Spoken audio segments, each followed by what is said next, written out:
How to disable deleting apps on iPhone. To get started, first of all go ahead and open up the Settings application on your phone.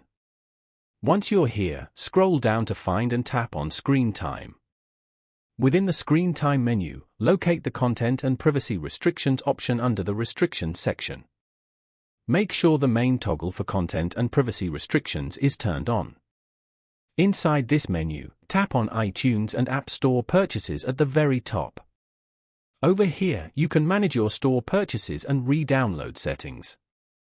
Then, go to Deleting Apps as shown. From here, change the settings from Allow to Don't allow deleting apps.